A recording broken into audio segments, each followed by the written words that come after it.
Assalamualaikum warahmatullahi wabarakatuh. Alhamdulillah rabbil alamin wal aqibatu lil muttaqin wala udwana illa 'alal zalimin wa 'ala alihi washabihi ajmain, amma ba'du. Qala Allah ta'ala fil Qur'anil Karim wa huwa asdaqul qailin. A'udzu billahi minasy syaithanir rajim. Bismillahirrahmanirrahim. وَلَنَبْلُوَنَّكُمْ بِشَيْءٍ مِّنَ الْخَوْفِ وَالْجُوعِ وَنَقْصٍ مِّنَ الْأَمْوَالِ وَالْأَنفُسِ وَالثَّمَرَاتِ وَبَشِّرِ الصَّابِرِينَ. Al-ayah. Kaum muslimin, muslimat, pemirsa yang dirahmati Allah Subhanahu wa taala. Dengan mengucap dan mengungkapkan rasa syukur kehadirat Allah Subhanahu wa taala di qaul alhamdulillah summa alhamdulillah ma'alhamdulillah. Dengan harapan mudah-mudahan pertemuan kita yang singkat senantiasa mendapat ridha Allah Subhanahu wa taala dan senantiasa membuahkan hasil yang bermanfaat, barokah, maslahah di dunia wa dunia wal akhirah. Yang tidak kalah pentingnya pertemuan kita mudah-mudahan menjadikan asbab turunnya hidayah Allah Subhanahu wa taala sehingga kita akan dimasukkan ke dalam surganya Allah Subhanahu wa taala. Salawat beriring salam yang seindah-indahnya mudah-mudahan selalu terlimpah dan tercurah keharibaan junjungan Nabi Agung itu Habibina wa Syafiina wa Maulana Muhammad sallallahu alaihi wasallam. Qali Allahumma salli ala sayyidina Muhammad wa ala sayyidina Muhammad, dengan harapan mudah-mudahan terlimpah pula kepada keluarganya, para sahabatnya, para kekasih Allah, para ulama il-amilin, para malaikat al-muqarrabin, para tabi'in wa tabi'at akhirnya akan tercurah kepada kita sebagai pengikut beliau yang mengakui kenabian dan kerasulan beliau serta mengamalkan syariat dan sunnah beliau. Kita yakin kalau akan dijaga oleh beliau sebagai umat yang hakiki yang kelak akan mendapat tetesan syafatul uzma di hari kiamat nanti. Amin ya rabbal alamin. Pemirsa yang dirahmati Allah Subhanahu wa taala. Tema kali ini saya mengambil tema puasa melatih lapar. Puasa pada hakikatnya yang terlihat dan nyata, didikan puasa adalah melatih lapar dan haus. Di manakala lapar dan haus di luar puasa, sebagaimana kalau kita lihat di negara-negara luar, negara besar seperti Amerika, Inggris, Eropa dan sebagainya, bahwa lapar itu sangat ditakuti. Takut dengan kelaparan dan kehausan. Sementara ajaran Islam seolah-olah kayak menantang lapar. Sengaja dibuat lapar, dibuat haus, karena itu adalah perintah Allah Subhanahu wa taala. Bukan berarti kita menantang lapar dan haus seolah-olah menantang datangnya lapar dan haus, tetapi itulah bagian daripada pendidikan dari Allah Subhanahu wa taala untuk dapat menahan lapar dan haus agar kita dapat meningkatkan keimanan dan ketakwaan kepada Allah Subhanahu wa taala dan bisa melihat sisi sosialnya orang-orang yang lapar banyak di dunia ini, sementara kita belum pernah terlatih dengan kelaparan dan kehausan. Perlu diketahui bahwa puasa menahan lapar dan haus. Perlu diketahui juga bahwa usus kita, di dalam perut kita manusia ada 18 jengkal. 18 jengkal ini dibagi kepada 3 bagian. Berarti 6. Satu bagian 6. Yang 6 jengkal adalah dihususkan usus kita untuk menampung minuman.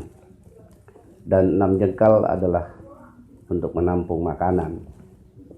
Dan 6 jengkal lagi adalah untuk bernapas. Perlu diketahui bahwa kalaupun 18 jengkal ini kita atur dengan kebutuhan yang sangat-sangat wajar, insya Allah bisa melaksanakan ibadah puasa dengan baik dan menjadikan badan kita sehat dan lain sebagainya. Bisa melaksanakan ibadah dengan tenang. Di manakala sekarang mengartikan puasa hanya memindahkan jadwal atau menu makan saja. Di manakala puasa tiba di saat berbuka, sudah ada faktor bukanya adalah buka balas dendam. Ada kolak, ada rujak timun suri dan lain sebagainya, sehingga di saat berbuka tidak ingat dengan jumlah usus yang ada pada perut kita, sehingga 6 jengkal atau 18 jengkal, yang 6 jengkal jatah minum sehingga penuh diisi dengan minuman, dan 6 jengkal jatah untuk makan seharusnya hanya dibagi menjadi 2. 6 jengkal adalah untuk makan, dibagi 3 jengkal untuk minuman, 3 jengkal untuk makan, dan 3 jengkal untuk bernapas. Ini salah kaprah. Semuanya itu diisi dengan minuman, makanan, sehingga jatah untuk bernapas pun tidak kebagian. Oleh sebab itu, maka perlu diketahui kembali, saya ulangi bahwa usus kita adalah 18 jengkal dibagi menjadi 3, 6 jengkal untuk jatah menampung minuman, dan 6 jengkal untuk jatah menampung makanan, dan 6 jengkal untuk jatah menampung pernapasan.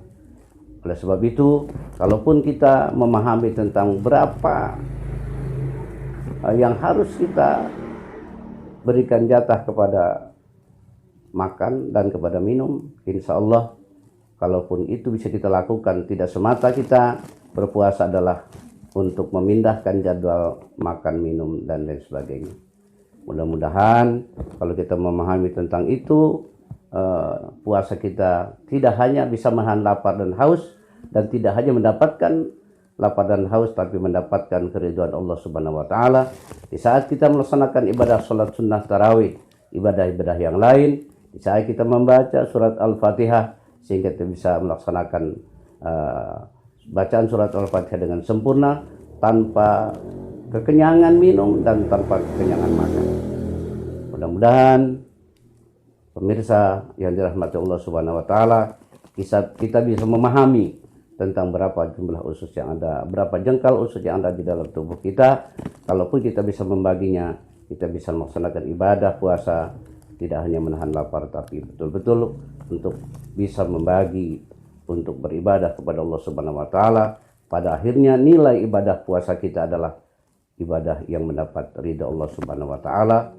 Dan mudah-mudahan kultum singkat ini senantiasa bisa memotivasi kita yang hanya mengartikan puasa adalah hanya memindahkan jadwal makan dan minum saja, akan tetapi adalah bisa membagi jatah untuk bernapas, untuk menghadap Allah Subhanahu wa Ta'ala, sehingga menjadikan ibadah kita ibadah yang aman, ibadah yang nyaman, ibadah yang mendapatkan kebaktian, ibadah yang mendapatkan keridhaan dari Allah Subhanahu wa Ta'ala.